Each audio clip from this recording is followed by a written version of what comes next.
Uh, the essence of starting Site of Relief Organization is a reflection of the challenges as people with disability we go through from our background, or depending on the family background and the status. So basically, Site of Relief is an organization that is advocating mostly the issue of children with cerebral palsy and other orthopedic condition.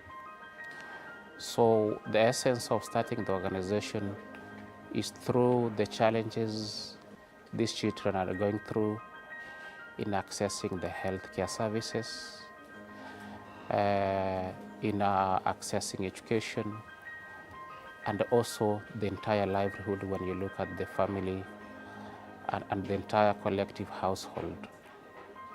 So Site of Relief is running 5 main programs, where we have a key program of advocacy, whereby we must inform the institutions that are responsible about what are the basic rights of every human being in the society, be it has a disability or doesn't have.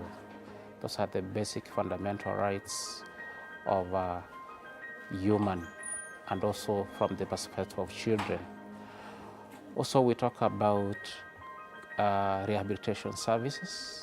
Rehabilitation services is very key to the targeted group of children who have disability, who have to undergo therapy services each and every twice a week, for example, which is a big also challenge that the caregivers are undergoing through to manage these services.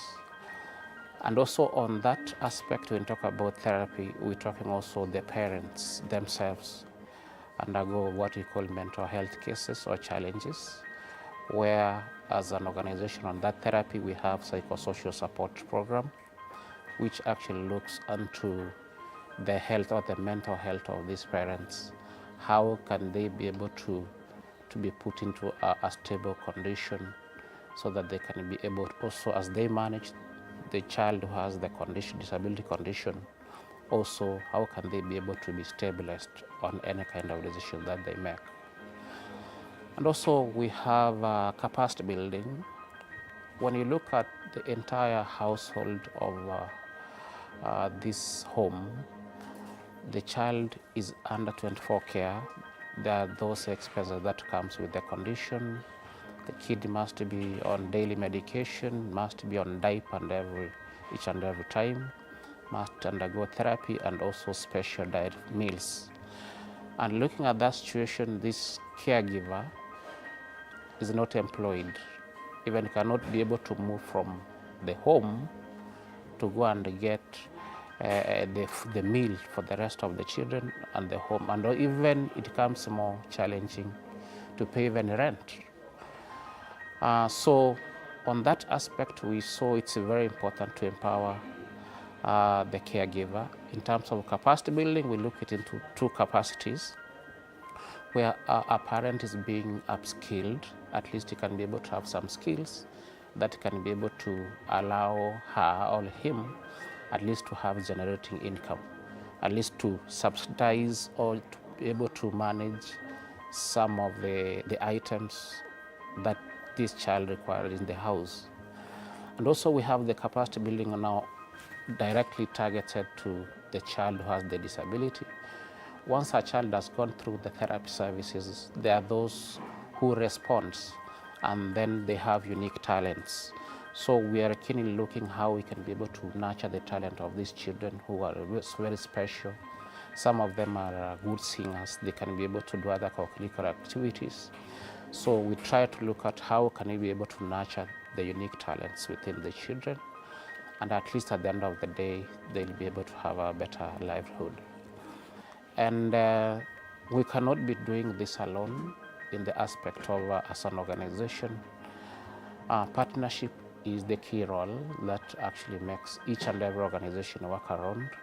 So every program that we run, we engage stakeholders, we engage the government, we engage institutions that comes around so that we can be able to make sure that our programs as an organizations are implemented. And that is what we do as Site of Relief Organization.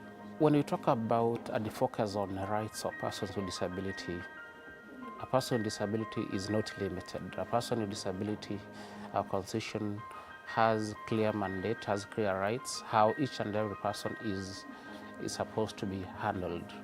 In this case, when we talk about the focus on their disability rights, we look on the whole scope of persons with disability. But when it comes to specific programs that the organization is running, we are specifically targeting children with cerebral palsy, and this condition actually has its own characteristics, and also there is a prescription of medic that can be able to identify the targeted groups that we are dealing with. And when we talk about on that aspect of orthopedic condition, so some of these children have different deformities that can be able to be recorrected. They can be able to be done corrective surgeries, because we have some other stakeholders and partners like we work with AICQ Kijape in terms of once we have identified such children with different deformities while they are young, they can be able to be done corrective surgeries. So in terms of identification, there is medical professional identification part of it, and also there is that physical identification. You can see this is a condition, and in this case it fits the programs that we run. The program is open, but we have been in the field actively from 2019. We have operationalized our activities in 3 counties. You know, once you're running an organization without funding, it becomes very, very challenging. So we're running our programs mostly in Nairobi County, and we've started opening some activities like Kisii County, and also we are intending to expand to other counties of Machakos, so that our program is actually upscaling gradually as we get more support. As per the targeted group that we've talked about, cerebral palsy, there is recommendation of who is supposed to be going for therapy services, not the entire public. So it's specifically to our targeted group of members who will be benefiting from the therapy services from that. And when you talk about the targeted group, we're talking about the caregivers and also those children who are directly having disability condition. We've been having a discussion with some institutions, government institutions that actually coordinate mental services or mental health services to the entire public. We are planning, we are yet to roll out the mental trainings and the counseling program. But in our program, we're anchoring how can we, because we normally have meetings and events and activities, and these are the challenges that we incur at the ground. And as part of our program, we're in a process of engaging the relevant stakeholders, and there are many willing to come on board to see how best we can be able to engage the caregivers. So since the program of the mental health has not kickstart, we are engaging the caregivers in some training activities to make them at least gain some skills or some knowledge. In this case, we have managed to train around 80 caregivers through some partnership with KCB Foundation, which has sponsored some of the caregivers. And through that engaging, I think also it reduces the aspect of what next than a parent being at home throughout just taking care of a child. Now there is a step that has been taken. I've gained a skill. Before even we start even empowering through a mini capital of starting something, at least that parent has gained a skill, now he or she can be able to be even aggressive to be doing something to make that skill actually start working. I think it's part of engaging the caregivers in terms of their mental state.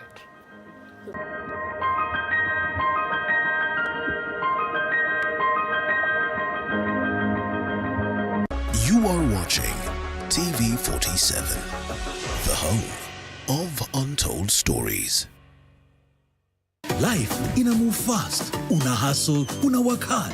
Na ukifika home, it's the place you can just be na DSTV family. Na feel the drama.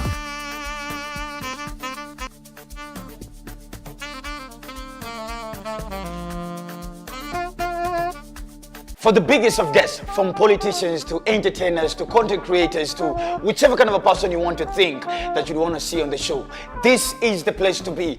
Dr. Funeke tonight. Each and every Wednesday. My name is DJ Lizni, not your ordinary DJ. And of course, they call me the eagle himself. Your host, Dr. Funeke, is my name. Of course, every Wednesday at 7:30. See you then. Don't touch. Make sure to join us. Tell your landlord as well. Jua unalipia wa parent. Sikose.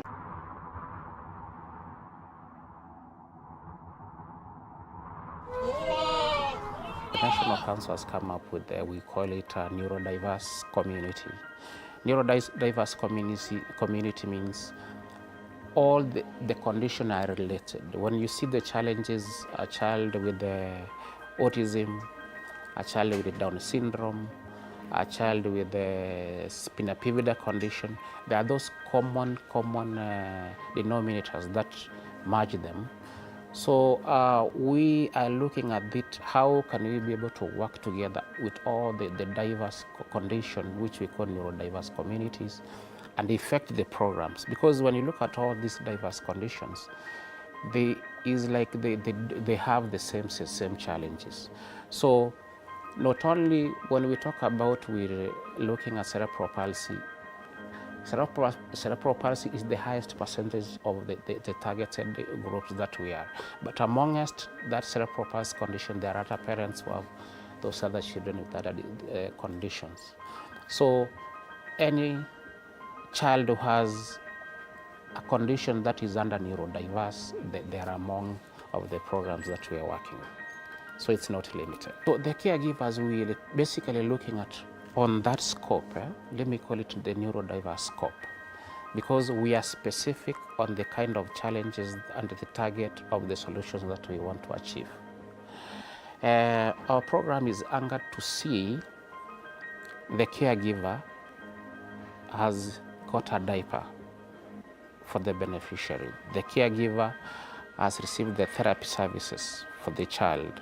The caregiver has been empowered at least to afford to buy the basic commodities. The caregiver has achieved some coins that can be able to purchase that daily medication of that child. So the holistic, the concept is how can you be able to empower a caregiver, because the scope of the challenges that they undergo is not even manageable. Because we have shared this program even with the government, it's huge and it's not manageable, but we're trying to see how can you be able to come with a sustainable solution. At the end of the day, once the caregiver is empowered, she only can be able to manage to buy 1, 2, 3 that can be able to benefit the child. That is our end perspective of the programs that we do. The first stigma that we face as people with disability is just self-denial, which is the key.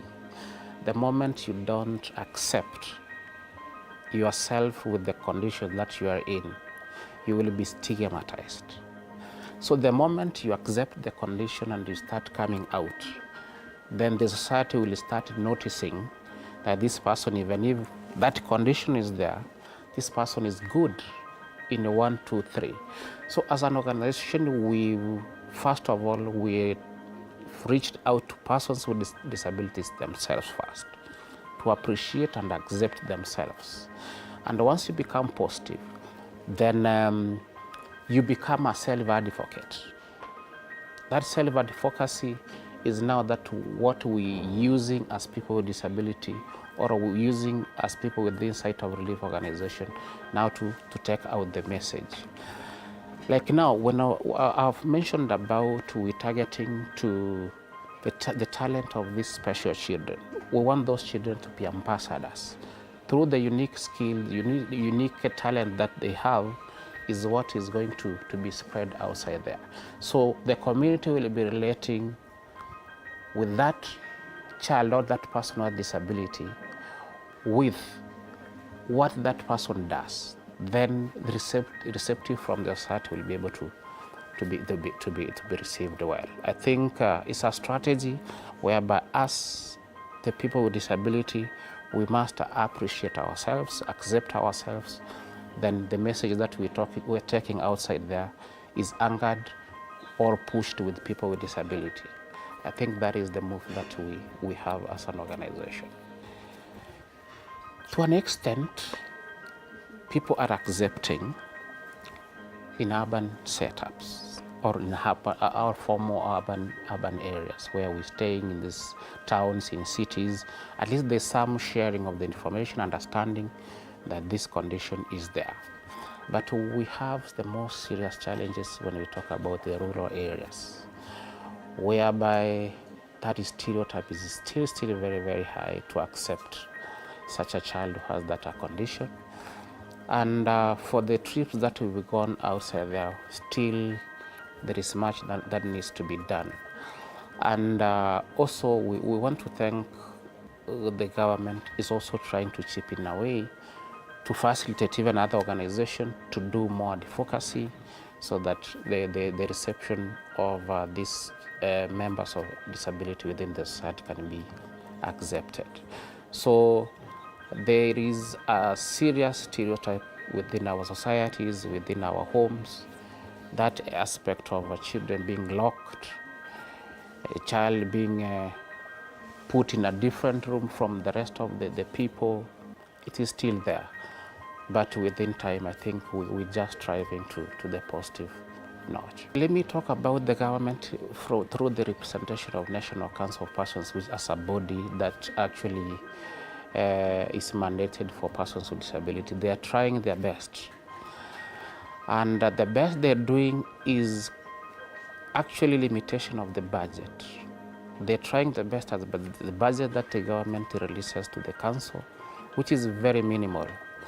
And I'm glad there is a program that is coming on that is basically about advocacy for the neurodiverse community, which is going to be a very, very serious gate opener and opportunity.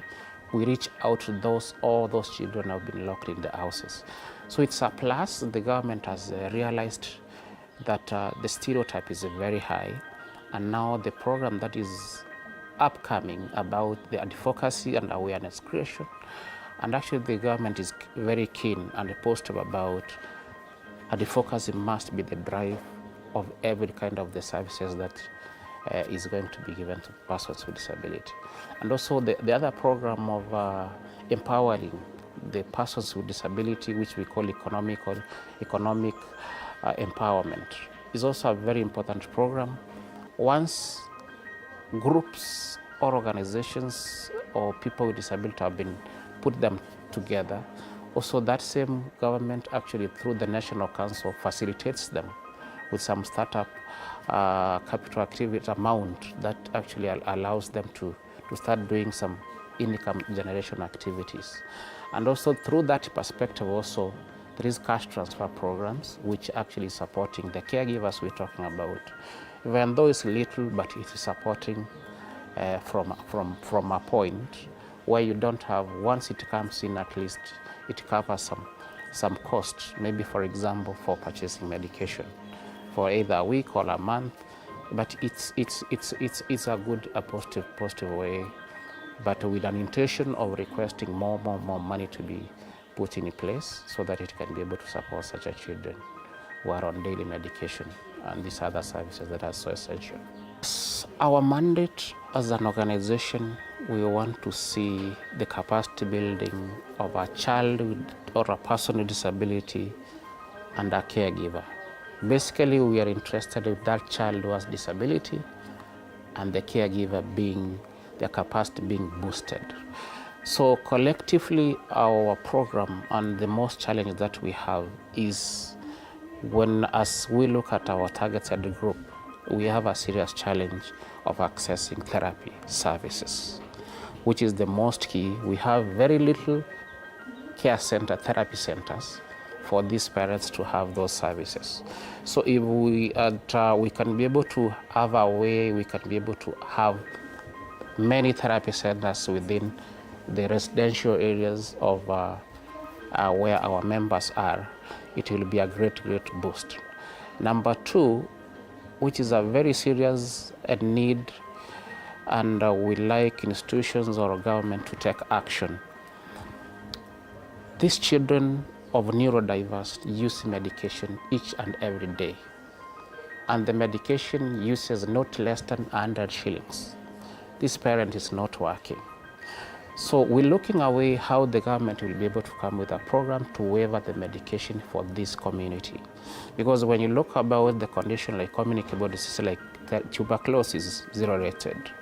The antiviral, how do we call them? The AIDS, how do we call them? Yeah, those ones. So the medication of HIV and AIDS is 0 rated. What about these children who are needy? Why can the government come after an incentive to waiver this medication? And they are the basic, there is what we call the diaper item, which has never been seen as a priority. It is been seen as a luxury item to the community, but the real essence of diaper is a very basic commodity to these children. A number of these children, their digestive condition is not to standard. They have what we call incontinence condition, where they cannot be able to control, and a diaper is very, very key. And looking at the situation, there are those ladies, there are those girls who have grown to the age of going through their menstrual cycles, and that diaper is what actually makes them feel comfortable. Those are the key areas that we look at. Maybe if in any case we get enough support, I think we can be able to push forward and see how much we can be able. People with disability, my message is you have to accept yourself first. The moment you accept yourself, it will be a drive for the better life, because you are existing for a purpose. We are not supposed to be sitting where we are crying all through. So the first drive that I will be able to urge each and every person with disability is stand up and move out.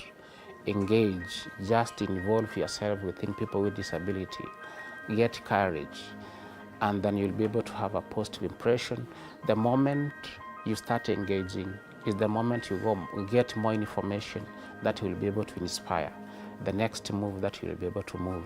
And you will realize you have uniqueness that you didn't even know. You will be able to meet people who will be able to make you stand tall and change your life forever. So stand up and move out. So Site of Relief organization is very open for mentorship programs. We can be able to assist you to move even other diverse of enlarging the aspect of even engaging the entrepreneurial perspective and doing small things that can be able to uplift your life. The society, a person with disability is a person first. Before you see the disability, see a person. And before God, we know every person is God's image. And when you come to our Constitution, the Constitution recognizes human rights. So first of all, see a person as a human. Once you see a person as human, and know that you are not human, this disability community, you cannot know what your tomorrow is. People join the disability community through accidents, through sickness, in whichever form. So first of all, just start developing a positive attitude towards people with disability, appreciate them. At the end of the day, you will be able to get people with disability are the most friendly that you need to come closer with and enlarge your knowledge, and you know how to engage them. Yeah, to reach on us, we have mostly we are on social platforms. We are on Facebook, we are on Twitter. Currently, our website is under development, so you can reach us on Site of Relief Organization on Facebook, and also at